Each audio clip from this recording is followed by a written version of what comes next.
Hello guys, आपका स्वागत है हमारे यूट्यूब चैनल राइट डायरेक्शन पर। गाइस, मेरा नाम योगेश वर्मा है और करंटली मैं सेलेक्ट हुआ और आरबी क्लर्क इन आर्यावर्त बैंक। गाइस, जैसे कि इस साल मैंने अपना एग्ज़ाम क्लियर किया, तो मैं चाहता हूं कि अपनी स्ट्रेटेजी आप लोगों के साथ शेयर करूं। जैसे कि आप लोग जानते हैं कि 2024-25 का कैलेंडर आउट हो चुका है IBPS का, और इसका सबसे पहला नोटिफिकेशन होगा आरआरबी का, जो आपका जून के फर्स्ट एंड सेकेंड वीक में रिलीज़ हो जाएगा। तो अभी अभी आपके पास लगभग 3 महीने हैं जिसमें आप अपना प्रैक्टिस और अपनी तैयारी को मजबूत बना सकते हैं, जो आपको काफ़ी हेल्प मिलेगी आपको एग्ज़ाम को क्लियर करने में। तो गाइस, जैसे कि आप लोग के पास 3 महीने हैं, अगर आप लोग बिगिनर हैं तो बिगिनर के लिए मैं स्ट्रेटेजी बना रहा हूँ, और जो लोग पूरा पहले एग्ज़ाम दे चुके हैं या कई साल से दे रहे हैं तो उनके लिए मैं बाद में अलग से वीडियो बनाऊंगा। लेकिन अभी मैं बना रहा हूँ बिगिनर्स के लिए। देखो, बिगिनर्स के लिए ये है कि आप अभी जब एग्ज़ाम इस साल आप अटैम्प्ट करेंगे, तो आपको अटैम्प्ट करने से पहले आपको सिलेबस कंप्लीट होना चाहिए कि क्या क्या हमारे सिलेबस में आता है। और जो जो जैसे कि आपके चार प्री में 3 सब्जेक्ट आते हैं, रीजनिंग, मैथ, और रीजनिंग मैथ ही आता है आरआरबी में। बाकी IBPS में आपकी इंग्लिश भी आती है फ्री में। तो अगर आप आरआरबी के लिए प्रिपेयर कर रहे हैं तो आपको वैसे तो तीनों ही आपको करने चाहिए, क्योंकि इंग्लिश आपके आरआरबी में के प्री में नहीं तो मेंस में तो आनी ही आनी है। देन उसके बाद बाकी जितने भी बैंकिंग के एग्ज़ाम है उसमें सभी में इंग्लिश आनी है। तो आप तीनों को ही लेकर चलें। और साथ ही साथ एक इम्पॉर्टेंट सब्जेक्ट जो मैक्सिमम बच्चे सोचते हैं कि जब मेंस होगा तब इसको प्रिपेयर करेंगे, अगर आपका प्री निकलता है, नहीं भी निकलता, लेकिन उसके लिए भी आपको डेली करंट अफेयर आपको प्रिपेयर करना पड़ेगा, और डे बाय डे आपको उसके नोट्स भी बनाने पड़ेंगे। क्योंकि अगर एग्ज़ाम क्लियर हो जाता है तो उसके बाद टाइम नहीं होता है, लोग प्रिपेयर नहीं कर पाते हैं, और आज के समय में बहुत ही हार्ड लेवल की जीए पूछी जाती है, बहुत ही डीप से क्वेश्चन आते हैं। मैक्सिमम लोग 3 नंबर 4 नंबर ही ला पाते हैं। अगर आपको मैक्सिमम मार्क्स करना है तो आपको पहले से प्रिपेयर करना पड़ेगा। अब आते हैं हम अपनी शुरुआत से, कि सबसे पहले आपको जितने भी तीनों चारों सब्जेक्ट हैं आपको उनके बेसिक्स आपको पहले कंप्लीट करने हैं। 1 से 1.5 महीने में आपको बेसिक्स इसके सारे कंप्लीट करने हैं, चाहे वो रीजनिंग हो, चाहे क्वांट हो, चाहे इंग्लिश हो। इन सब के बेसिक्स ख़त्म करिए।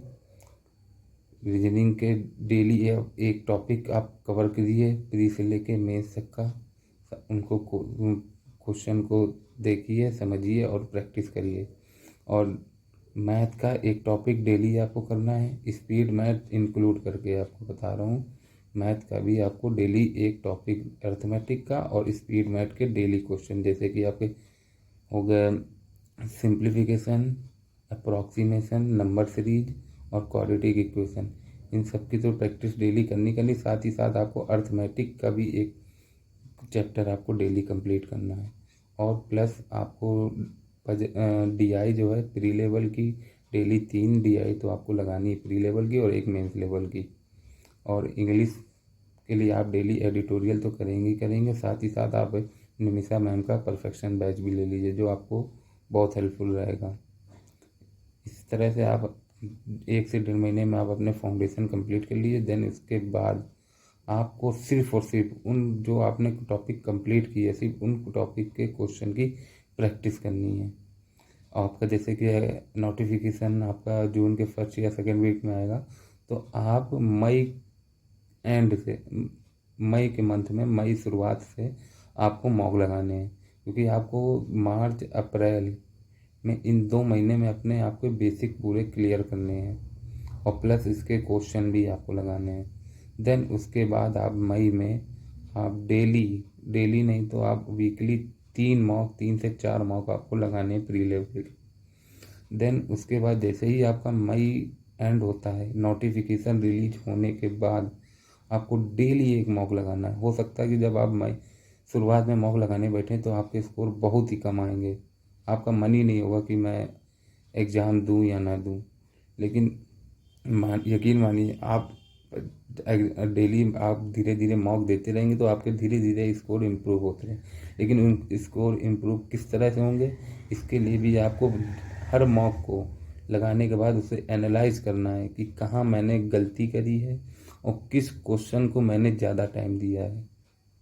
क्योंकि जैसे कि रीजनिंग में आपको पजल हो सकता है कि आप जब अभी तो बिगिनर हैं, आप जब पजल बनाने बैठेंगे तो हो सकता है कि अब ना भी बने, लेकिन आप प्रैक्टिस करते रहेंगे तो बनने लगेगी, बनेगी तो हो सकता है कि वो 5 मिनट ले जाए, 4 मिनट ले जाए, लेकिन आप प्रैक्टिस करते रहेंगे करते रहेंगे करते रहेंगे तो एक दिन आएगा तो आप वो पजल 1 1.5 से 2 मिनट में कंप्लीट करेंगे प्री लेवल की।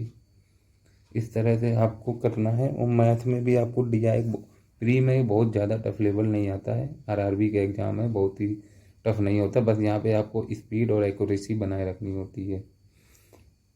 तो इस तरह से आप अपना टॉपिक कंप्लीट करने के बाद जब आप मॉक लगाएंगे तो आप धीरे धीरे धीरे धीरे धीरे आपके मॉक में मार्क्स इम्प्रूव होते रहेंगे।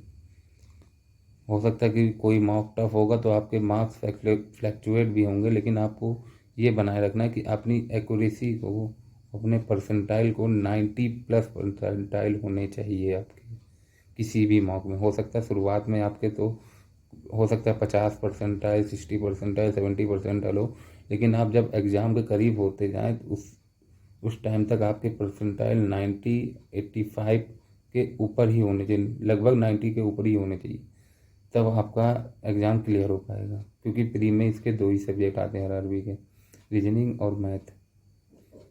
अब इसके लिए आपको क्या करना पड़ेगा कि आप, हो सकता है कि मॉक, अगर आप कहेंगे कि आप मॉक किस किस कंपनी का लें तो मॉक आप लीजिए टेक्स्ट बुक का, या हो सके तो टेस्ट जोन का ले, स्मार्ट कीड़ा जो अनिल अग्रवाल से रिकमेंड करते हैं, आप उसका लगाइए, उसमें एडवांस लेवल के भी क्वेश्चन होते हैं। तो आपको ये चीज़ें इन दिनों में ये करनी ही करनी है। और जैसे ही आपका नोटिफिकेशन आ जाए आपको डेली एक मॉक लगाना है, डेली एक मॉक। आप और जो आप देख रहे हैं जिसमें मेरी गलती हुई है उस क्वेश्चन को समझिए कि कहाँ मैं गलती कर रहा हूँ, उसको उसकी प्रैक्टिस दोबारा करिए, उसको फिर से लगाइए।